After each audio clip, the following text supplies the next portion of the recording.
There's plenty of questions facing the Bengals this offseason. Let's get some answers. We'll play a little buy or sell and much, much more right now on Enter the Jungle.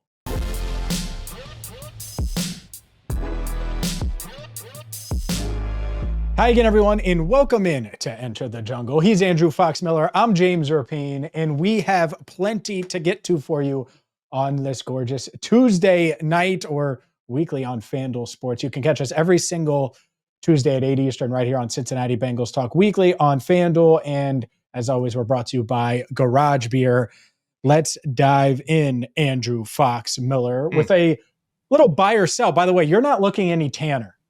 My man was in Siesta Key for like 5 days. You don't look any tanner. What's wrong with you, man? I thought you were going to come back looking orange, a little orange. We throw some black stripes on you. You look like a true Bengals fan. What's going on?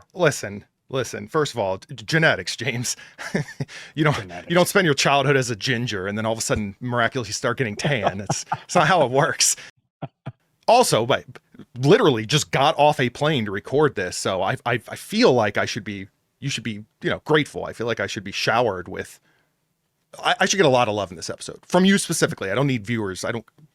They'll do what they want, but you, just saying. Buy or sell, Andrew Fox Miller needs to shower. Bye. Thank goodness we do this virtually and we're not in the same room. All right, let's dive into the Cincinnati Bengals. And Colin Cowherd made an interesting comment last week while you were enjoying your sunscreen in Siesta Key, and basically said that he expects at some point in Joe Burrow's career that he'll demand a trade from the Bengals, ask the Bengals to be traded. And mentioned the front office being small, the scouts, all the typical stuff that Bengals fans are used to hearing. But I do think it's interesting, and we're going to talk a lot about T. Higgins and Trey Hendrickson and the future of these guys in a second. But given how outspoken Joe Burrow has been with T. Higgins and Trey Hendrickson and Jamar Chase and even Mike Gesicki, who we'll talk about today, do you buy or sell the idea that Joe Burrow could ask for a trade, realistically, could ask for a trade at some point in the future? I'm selling on this one. And I'm not even saying that as a fan of this team, or as a fan of Joe Burrow, any of that. I'm saying it as someone who hears what Joe is saying out there. Like, if you believe that Joe Burrow says things with intent, like he means what he says, he said that he loves playing in the NFL for an Ohio team. It seems like he wants this to work long-term, retire as a Bengal. Let's take a step back, everybody, because I do hear this chatter. It's not just from Colin Cowherd, but that reignites it. They made it to a Super Bowl and a conference championship in the 2 seasons that Burrow's healthy. 2024 was the first season they didn't make a deep postseason run with a healthy Joe Burrow. So I understand that brings apprehension. They were with being a top offense in 2024. You can say they were wasted as an offense if you want. That's fair. But speculating that Burrow will demand a trade, that's a huge leap. James, like there's some Palmer era trauma creeping back up, and I sympathize with that. But don't forget how many people said Burrow wouldn't even accept being drafted by the Bengals in 2020. If you want to roll with that whole vibe again in 2024, you want to be on that side of things this time, be my guest. But I'm not buying that at all. Like if that were to ever happen, there are very serious problems with this front office, with this organization. So it is 2025, just to be clear, just so true. People don't hear you and think that this is a year old. We recorded this way in advance. We knew it would be super evergreen, James. Oh, geez. I'm going to buy it. That he would consider it. And here's why. Okay. But I'm not buying that he's going to do it or he's I know what you're saying. It crossed my mind, the wording of it. Yeah. Yeah. You can't no, the answer is no, he's not there. He believes today. But let's say T. Higgins, who we're going to talk about, and I think the Bengals plan on keeping long-term based on everything I've heard. If T gets away and then he's thrown to Jamar and Jermaine Burton, and it just really doesn't work with Burton. And Andre Yosevich is more of a 3 and not a 2. And they don't necessarily bring back Mike Gesicki, and the defense doesn't figure it out under Al Golden. And there's a scenario like the Carson Palmer level trauma, like that happened. 2005 was awesome. 2006, they took a step back and they were really good and should have made the playoffs, and they didn't. Thank you, man, Brad St. Louis and all the stuff that went there. 07, which is what the 2024 Bengals remind me of. In 07, Chad had his best year. Carson had a really good year. TJ Hutchman's had a record-setting year, and they were 7-9. And it was like, what in the world is going on with this team? And so I'm not there yet, but that's why this offseason is so important. That's why we're going to spend so much time on all of these guys. And I think that's why a lot of Bengals fans are like, yeah, it could get there. And I don't really think about the Carson element. Oh, Carson did it, so Joe will. I don't really look at it that way. But what I do look at it as, you have an elite competitor, an elite quarterback who wants to win and is all about winning. So you got to show him that you're all in on winning. As long as you do that, it doesn't happen. It won't happen. So it's pretty simple. You just do your best to win and go all in on winning. And then I would sell that all day long. Let's continue with buy or sell with one that it's a big one, Andrew. Buy or sell that the Bengals will sign T. Higgins, Jamar Chase, and Trey Hendrickson, the trio, the big three, because I've coined it that. It's a very original term. Do you buy or sell that the Bengals are going to sign all three guys to a long-term deal this offseason? This one is so tough. I think I'm buying on it. It's so close. I don't know that it will happen promptly or that it will be a clean, well-communicated, well-executed negotiation process, right? It just seems so unlikely because of this team's actions through recent and I guess, not so recent history. But I feel like there's more noise than ever from their own quarterback, as we've pretty much established here. And I'm buying this, but I'm not betting on it. If I phrase it that way, that's how we'll be clear about it. I just think with the current market, the free agents that are available right now in this 2025 offseason, it feels like the year that they will have to place an emphasis on keeping their playmakers because they don't have many more extensions like this on the horizon. So maybe just lock this one in for once. So I'm going to teeter towards buy, but nothing would surprise me. I've been sort of criticized, I would say, at least behind the scenes, maybe not public, but at least behind the scenes, because I've said this time and time and time again, whether it's here or on Locked On Bengals or really any platform I've been on, the expectation is that you get all three guys done. Yeah. It's just my expectation. It's the standard. And I know people have a certain thought process with the front office. You even mentioned it with the communication, all of those things. I'm going to buy this. I think the plan is pretty solid. I do. Like, they're going to tag T. Higgins if it gets to that point on that March 4th deadline. The tag window opens on February 18th. So which is today as we're playing this show, but who knows if they tag him on the 18th. But if they don't get a long-term deal done, they'll tag him in that window. And do I think they're motivated to get a long-term deal done? I do, from what I've heard. Do I think T. Higgins wants to be in Cincinnati, and that's part of why he switched agents? I do. Do I think that they plan on getting Jamar Chase long-term deal? I do. And Trey Hendrickson, his agent's gotten 2 deals done, and desperately, and I'll say this, his agent desperately needs to get him more money because he's the one that agreed to that 1-year extension in 2023, which is why Trey isn't a free agent right now. And so there's motivation, there should be, for these guys to get done. So I buy it. And I also go back to what Joe Burrow is saying. I don't think Joe Burrow is in this contentious relationship with the Bengals front office right now. No. When he goes and says, oh, well, we can keep T, or we can keep Trey, or we can keep Jamar, we can keep these guys. I don't think he's saying that to be mean to the Bengals front office. I think he knows that it's realistic. He knows the path to doing it, and it makes a ton of sense. That doesn't mean that all these guys need to take discounts, because they don't, and he's not asking that. And so I combine that with everything I've heard behind the scenes, everything we know on the front end. I do expect it to happen, so I buy it. The Bengals will get long-term deals done with Jamar Chase, Trey Hendrickson, and T. Higgins this offseason. Firm agreement they should, but who knows? I mean, there could be a trade situation, but I think this is probably the most likely, but by like a 52% chance. You know what I mean? Like, see, you have your doubts. I get it. Of course. The expectation is it. The standard is the standard, and we'll see if they can get it done, Andrew. Speaking of, 2 weeks ago now, Radio Row in New Orleans, Joe Burrow mentioned Mike Gesicki. Maybe it's not a big 3, it's a big 4.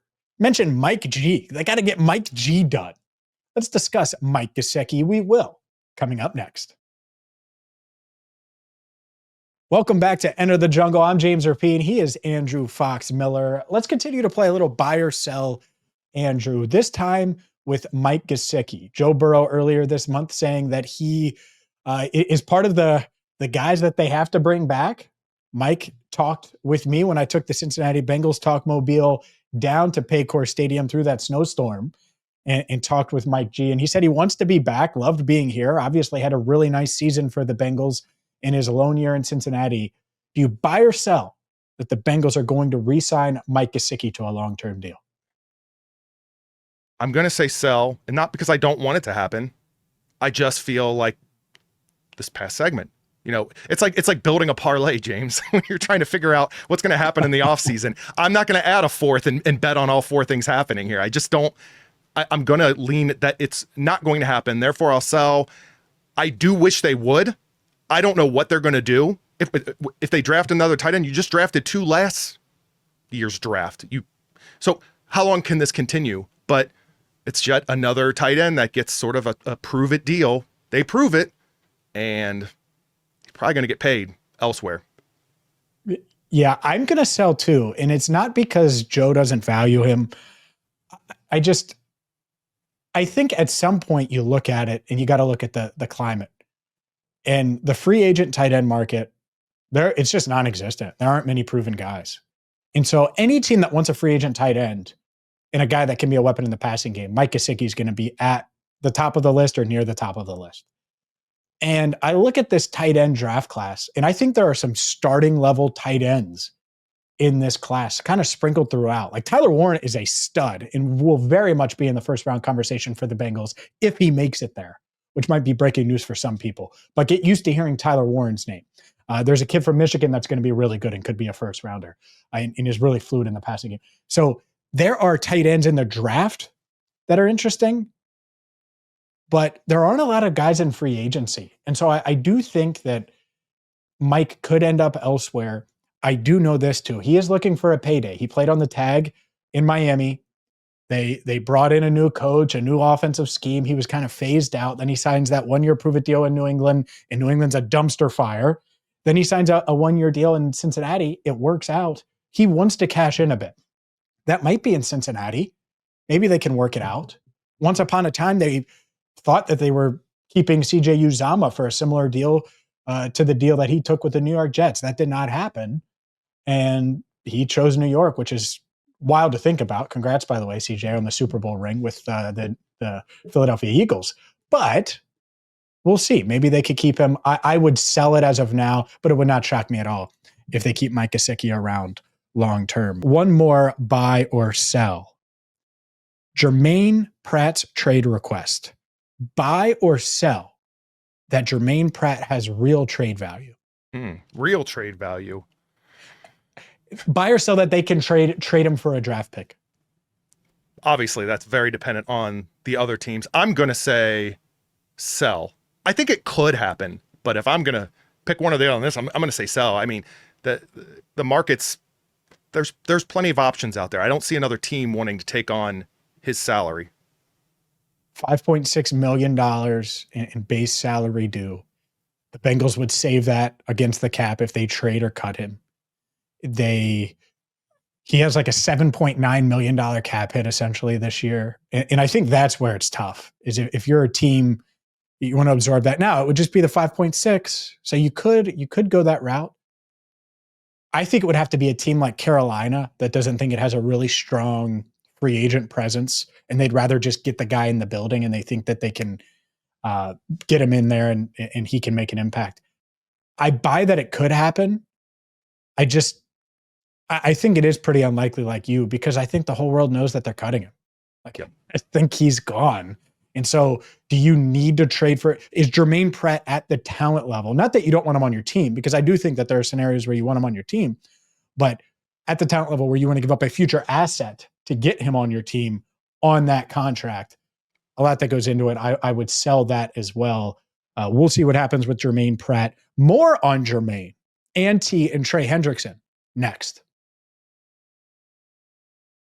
Welcome back to Enter the Jungle. He's Andrew Fox Miller. I'm James Rapien. And from buy or sell, which we've had multiple buy or sells, to something a little different, just a straight question as we continue here on Enter the Jungle, Andrew. Who's more likely to be traded out of this trio?